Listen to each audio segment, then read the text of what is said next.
વિદ્યાર્થી મિત્રો, જય સ્વામિનારાયણ। આજે આપણે ભારતના સાહિત્યિક વારસામાં આજે આપણે આગળ જોઈએ તો આપણે વેદો વિશે ભણ્યા હતા। હવે આજે બ્રાહ્મણ ગ્રંથો વિશે આપણે ભણવાનું છે। તો બ્રાહ્મણ ગ્રંથો એટલે શું? તો બ્રાહ્મણ ગ્રંથો એટલે વેદોના મંત્રોનો અર્થ સમજવા માટે પદ સ્વરૂપમાં રચાયેલી ટીકાઓ। તો વેદોમાં પણ એના જે મંત્રો જે છે, એની ઋચાઓ જે છે, તો એને સમજવા માટે પદ્ય સ્વરૂપમાં રચાયેલી ટીકાઓ છે। તો અલગ અલગ મંતવ્યો, અલગ અલગ ટીકાઓ એ વિદ્વાનોએ આપેલી છે। એ ટીકાઓનો સંગ્રહ એ બ્રાહ્મણ ગ્રંથ છે। એના પછી વાત કરીએ તો જુદા જુદા યજ્ઞો અને તેને લગતી વિધિઓ માટેનું માર્ગદર્શન પણ આ બ્રાહ્મણ ગ્રંથોમાં આપેલું છે। તો બ્રાહ્મણોએ કઈ રીતે યજ્ઞ કરાવવા, એના કયા કયા અલગ અલગ યજ્ઞોમાં કઈ કઈ અલગ અલગ વિધિઓ હોય, એની વાત એ આ બ્રાહ્મણ ગ્રંથોમાં કરવામાં આવેલી છે। તો આ બ્રાહ્મણ ગ્રંથો મુખ્યત્વે વૈદિક કર્મના અનુસંધાનમાં એ આખા એ બ્રાહ્મણ ગ્રંથો છે। અને અશ્વમેઘ યજ્ઞ અને આવા અલગ અલગ પ્રકારના યજ્ઞો જે છે, તો એ યજ્ઞો કેવી રીતે કરાવવા અને યજ્ઞોના જે નીતિ નિયમો જે છે એની વાત એ બ્રાહ્મણ ગ્રંથોમાં આપેલી છે। એના પછી આરણ્યકો। આરણ્યકો શબ્દને સમજવા માટે અરણ્ય, અરણ્ય એટલે જંગલ। આર્યો તેમના જીવનના અંતિમ સમય અરણ્યમાં જઈને ગાળતા।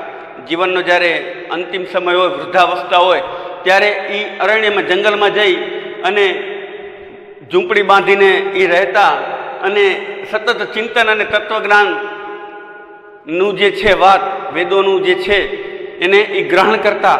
અને એ જે લખાણા ગ્રંથો એ બધા આરણ્યકો છે। ટૂંકમાં આર્યો અરણ્યમાં જઈ અને છેલ્લી અવસ્થામાં એ જે ગ્રંથોનું લખાણ કર્યું એ બધા શેમાં છે? અરણ્યકોમાં। એના પછીની વાત કરીએ વેદાંગ। તો વેદાંગ એટલે વેદનો અંત ભાગ। વેદનો અંત ભાગ જે છે કે વેદનો સાર જે છે એ વેદાંગ છે। આ સાહિત્યમાં કર્મકાંડ ઉપરાંત જ્યોતિષ, વ્યાકરણ અને ખગોળશાસ્ત્રનો સમાવેશ એ થાય છે। તો જ્યોતિષશાસ્ત્ર બરાબર વેદનું એમ કહેવાય કે એક નાનામાં નાનું અંગ કહી શકાય। એ સિવાય વ્યાકરણ સંસ્કૃત વ્યાકરણની જે વાત છે એમાં એ રજૂ કરવામાં આવી છે। ખગોળશાસ્ત્ર, ખગોળીય જે ઘટનાઓ જે બને તો એ શા માટે બને, ગ્રહો અને નક્ષત્રોના મનુષ્ય ઉપર શું અસર થાય, તો એની વાત એ ખગોળશાસ્ત્રમાં કરવામાં આવી છે। તો એના પછી આપણે વાત કરી બે મહાકાવ્યો। તો પહેલું આપણે જોઈએ તો રામાયણ। રામાયણ એટલે ભારતીય સંસ્કૃતિને ઉજાગર કરતું કાવ્ય જે છે એ રામાયણ છે। આ વિશ્વનું સૌથી જૂનામાં જૂનું કાવ્ય જે છે એ પણ રામાયણ છે। એટલે રામાયણને આદિ કાવ્ય તરીકે પણ ઓળખવામાં આવે છે। એમાં ભગવાન શ્રી રામને જીવનનું આખું જીવન ચરિત્ર એમાં વર્ણવવામાં આવ્યું છે। અને ભગવાન શ્રી રામના જન્મથી માંડી અયોધ્યાના જ્યારે રાજા બને છે ત્યાં સુધીની વાત એ રામાયણમાં કરવામાં આવી છે। અને વિદ્યાર્થી મિત્રો, આ રામાયણની રચના મહર્ષિ વાલ્મીકીએ કરી હતી। અને આ વાલ્મીકી એમ કહેવાય કે મહાન ઋષિ હતા અને એમને આ રામાયણની રચના કરી હતી। એના પછી વાત કરીએ મહાભારત। તો વિશ્વનો સૌથી મોટો ગ્રંથ જે હોય તો એ મહાભારત છે। વિશ્વનો સૌથી મોટો ગ્રંથ, યાદ રાખજો વિદ્યાર્થી મિત્રો, એમાં 1 લાખ શ્લોકો છે। મહાભારતમાં શું છે? 1 લાખ શ્લોકો છે। અને મહાભારતમાં મુખ્યત્વે કૌરવ અને પાંડવોની વાત જે છે, જે પાંડવોને જે અન્યાય સહન કરવો પડ્યો અને એના અનુસંધાનમાં એમને જે પાંડવો અને કૌરવો વચ્ચે જે યુદ્ધ થયું એની વાત એ કરવામાં આવી છે। અને ભગવાન શ્રી કૃષ્ણએ જે અર્જુનને જે ઉપદેશ આપ્યો તો એ ઉપદેશની વાત એ શ્રીમદ ભગવદ્ ગીતામાં એ રજૂ કરવામાં આવી છે। અને એટલા માટે શ્રીમદ ભગવદ્ ગીતા એમ કહેવાય કે આપણું મુખ્ય કે પવિત્ર પુસ્તક એ શ્રીમદ ભગવદ્ ગીતા છે। અને એમાં દાર્શનિક સિદ્ધાંતોનો અને તત્વજ્ઞાનથી આ ભરપૂર આ ગ્રંથ છે। જીવનમાં એમ કહેવાય કે ડગલે ને પગલે આ ઉપયોગી થાય એવો આ શ્રીમદ ભગવદ્ ગીતા એ ગ્રંથ છે। તો આપણે રામાયણ, મહાભારત અને શ્રીમદ ભગવદ્ ગીતા વિશે જોયું।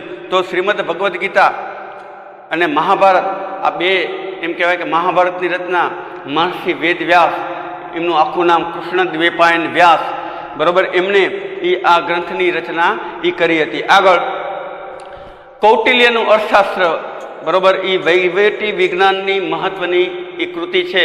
કૌટિલ્ય એટલે ચાણક્ય. ચાણક્યએ એમ કહેવાય કે આખા અર્થશાસ્ત્ર એટલે કે અર્થશાસ્ત્રની રચના પણ એમને કરી એવું માનવામાં આવે છે. અને આખી આ કૃતિ વહીવટી વિજ્ઞાનની કૃતિ છે. એના પછી વાત કરીએ સ્મૃતિ ગ્રંથો, તો ધર્મ દ્વારા અનુમોદિત કર્તવ્યો, રિવાજો, નિયમો, આ બધા સ્મૃતિ ગ્રંથોમાં મનુસ્મૃતિથી નારદ સ્મૃતિથી માંડી આ સ્મૃતિ જે ગ્રંથો જે છે એની વાત કરવામાં આવી છે. મુખ્યત્વે એ આપણી ભારતીય સંસ્કૃતિને ઉજાગર કરતી કર્તવ્યો, રિવાજો અને નિયમોની વાત શું કહેવાય કે સ્મૃતિ ગ્રંથોમાં કરવામાં આવી છે. એના પછી આપણે વાત કરીએ તો બૌદ્ધ સાહિત્ય. તો બૌદ્ધ સાહિત્ય એમ કહેવાય કે ભગવાન બુદ્ધ એમણે આ બૌદ્ધ ધર્મનો પ્રચાર અને પ્રસાર કર્યો અને આખું આ બૌદ્ધ સાહિત્ય જે છે એ પાલી ભાષામાં લખવામાં આવેલું છે. અને આમાં એ બૌદ્ધ સાહિત્યના મુખ્યત્વે 3 પવિત્ર ગ્રંથો સુત્ત પિટક એટલે કે સૂત્ર પિટક, વિનય પિટક અને અભિધમ પિટકનો સમાવેશ એમ કહેવાય કે આ બૌદ્ધ સાહિત્યમાં કરવામાં આવે છે. તો આ એકંદરે એમ જોયું કે રામાયણ, મહાભારત, વેદોની ચર્ચા કર્યા પછી, બૌદ્ધ સાહિત્યની ચર્ચા કર્યા પછી, બૌદ્ધ ધર્મની ચર્ચા કર્યા પછી આપણાને થાય કે ગુપ્ત યુગ એ સંસ્કૃતના કાવ્ય અને નાટકના વિકાસનો સુવર્ણ યુગ હતો એમ આપણે કહી શકીએ. તો હવે આગળ આપણે વાત કરીએ તો આપણે વેદ વિશે જોયું, વેદ, ઉપનિષદો, બ્રાહ્મણ ગ્રંથો, આરણ્યકો, આ બધા વિશે આપણે જોયું. તો આ બધા સંસ્કૃતના વૈદિક એટલે કે પ્રાચીન ગ્રંથો છે. હવે આપણે વાત કરવાની છે સંસ્કૃતના સાહિત્યિક ગ્રંથોમાં. તો સંસ્કૃતની વાત આવે અને સાહિત્યની વાત આવે એટલે કવિ કુલગુરુ કાલિદાસ આપણાને યાદ આવે. તો કાલિદાસ એમ કહેવાય કે કાલિદાસ વિશે એક જ ઉક્તિ હોય, સંસ્કૃતમાં પણ એમ કહેવામાં આવેલું છે કે ન ભૂતો ન ભવિષ્યતિ. તો કાલિદાસ જેવો કોઈ પણ નાટ્યકાર થયો નથી અને થશે પણ નહીં. એના વિશે વાત કરીએ તો કાલિદાસનું એમ કહેવાય કે મુખ્યત્વે નાટક કુમાર સંભવમ, બરોબર, એના પછી રઘુવંશમ અને મેઘદૂતમ. કુમાર સંભવમ એટલે ભગવાન મહાદેવના પુત્ર એ કાર્તિકેયના જન્મથી એ રાક્ષસના વધ સુધીની વાત એ કુમાર સંભવમમાં કરવામાં આવી છે. રઘુવંશમમાં તો રઘુકુળમાં સૌથી પહેલાં એ જે રાજાઓ બધા થઈ ગયા એમ કહેવાય કે એ બધા રાજાઓની વાત એમ કહેવાય કે કરવામાં આવી છે. તો દશરથ અજના દશરથના રામ અને લક્ષ્મણના લવ અને કુશ એના રઘુવંશ સુધીની વાત એ આ રઘુવંશમાં કરવામાં આવી છે. એના સિવાય કવિ કાલિદાસનું ખંડકાવ્ય મેઘદૂત. તો મેઘદૂત, મેઘને એટલે કે વરસાદને પણ એમ કહેવાય કે પ્રિયતમા એ વરસાદને પણ દૂત બનાવી અને પોતાનો સંદેશો એ પ્રિયતમ સુધી પહોંચાડે છે. અને વાદળો, વીજળીઓ, આ બધાની બહુ સરસ મજાની રચના ખંડકાવ્ય એ કાલિદાસનું આ મેઘદૂતમ છે. એના સિવાય ઋતુસંહાર. તો ઋતુસંહારમાં આપણી ભારતીય જે ઋતુઓ જે છે એની વાત એ કરવામાં આવેલી છે. આગળ આપણે વાત કરીએ તો બાણભટ્ટનું હર્ષચરિતમ. તો હર્ષચરિતમમાં એમ કહેવાય કે હર્ષના જીવન અને કવન વિશેની વાત એ કરવામાં આવી છે. આખા જીવન ચરિત્રને એ કવિ બાણે લખેલું છે. કવિ બાણની મુખ્ય પ્રખ્યાત કૃતિ કાદંબરી છે, ગદ્ય પ્રકારની આ કૃતિ છે અને એનો સાહિત્ય પ્રકાર કથા જેવો છે. તો એક પુંડરીકના અલગ અલગ જન્મોની વાત એ આ કાદંબરીમાં એ કરવામાં આવેલી છે. એના સિવાય વાત કરીએ ભવભૂતિ. તો એનું સૌથી પ્રખ્યાત કૃતિ હોય તો ઉત્તરામચરિત. તો ઉત્તરામચરિતમાં ભગવાન શ્રી રામનો જે વનવાસ ભોગવી અને રાવણનો વધ કરી અને જ્યારે અયોધ્યામાં પાછા ફરે છે તો એ પાછળનું જે જીવન છે એના વિશેની વાત અહીંયા ઉત્તરામચરિતમાં ભવભૂતિએ કરેલી છે. અને એના પછીની વાત કરીએ કવિ ભારવી વિશે. તો ભારવીનું કિરાતાર્જુન્યમ એ બહુ મસ્ત જે છે. એમાં ભગવાન મહાદેવ શિવ એ કિરાતનું રૂપ લઈને આવે છે અને અર્જુનની પરીક્ષા કરે છે એની વાત અહીંયા કરેલી છે. અને ભારવીના કિરાતાર્જુન્યમમાં સંસ્કૃત સાહિત્યના 5 મહાકાવ્યોમાં એના 3જા નંબરે સમાવેશ થાય છે. કારણ કે સૌથી પહેલાં કોણ છે? કાલિદાસના મેઘદૂતમ અને કુમાર સંભવમ. 3જા નંબરમાં કિરાતાર્જુન્યમ, 4થા નંબરમાં શિશુપાલ વધ અને 5મા નંબરમાં હર્ષચરિતમની ગણના એ થાય છે. આગળ વાત કરીએ આપણે તો શુદ્રક જે હતા કવિ, એમનું મૃચ્છકટિકમ એટલે કે માટીની ગાડી, એના અનુસંધાનમાં એ આખી એમને એ કાવ્ય એમના સાહિત્ય કૃતિની એમને રચના કરેલી છે. તો આગળ જોઈએ તો આ સંસ્કૃત સાહિત્યમાં આના સિવાય પણ એમ કહેવાય કે કવિ માઘનું શિશુપાલ વધ અને એમ કહેવાય કે ઘણા બધા દંડીના દસકુમાર ચરિત, આ બધાની વાત એ સંસ્કૃતના સાહિત્યમાં એ કરવામાં આવે છે. આગળ આપણે ગુજરાતી સાહિત્યની વાત કરીએ તો ગુજરાતી સાહિત્યના એમ કહેવાય કે પિતા તરીકે નરસિંહ મહેતા ગણવામાં આવે છે કે નરસિંહ મહેતાએ ગુજરાતી સાહિત્યમાં એ સૌથી પહેલાં એમને યોગદાન આપ્યું. એમનું આપણે ભજન પણ આપણે કરતા હોઈએ છીએ કે વૈષ્ણવ ભજન તો તેને કહીએ જે પીડ પરાઈ જાણે રે.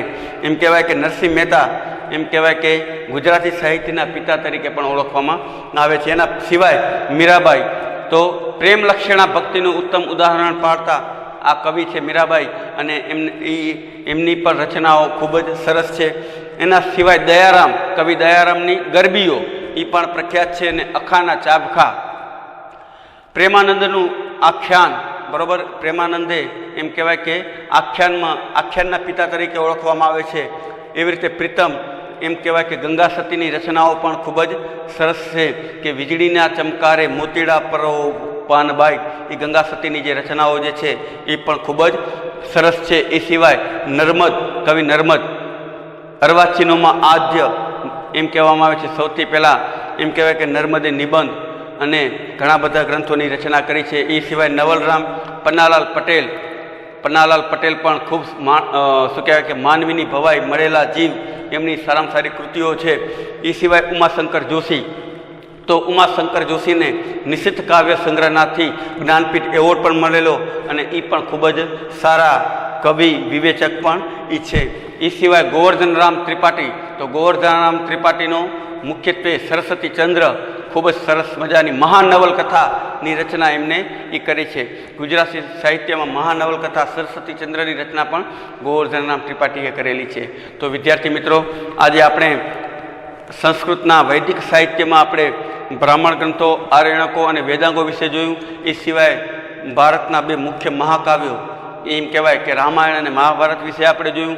એ સિવાય કૌટિલ્યના અર્થશાસ્ત્ર, સ્મૃતિ ગ્રંથો, બૌદ્ધ સાહિત્ય અને સંસ્કૃત સાહિત્યમાં એમ કહેવાય કે કવિ કુલગુરુ કાલિદાસ, બરાબર, એના સિવાય બાણભટ્ટ, દંડી અને ભવભૂતિ, ભારવી અને શુદ્રકના કૃતિઓ વિશેની આપણે ચર્ચા કરી. અને છેલ્લે આપણે ગુજરાતી સાહિત્યમાં નરસિંહ મહેતા, મીરાબાઈ, પ્રેમાનંદ, અખો, આ બધા સાહિત્યકારોની ચર્ચા આપણે કરી. હવે આપણે વિદ્યાર્થી મિત્રો આગળના પિરિયડમાં એમ કહેવાય કે આગળની ચર્ચા આપણે કરશું. અસ્તુ. જય સ્વામિનારાયણ.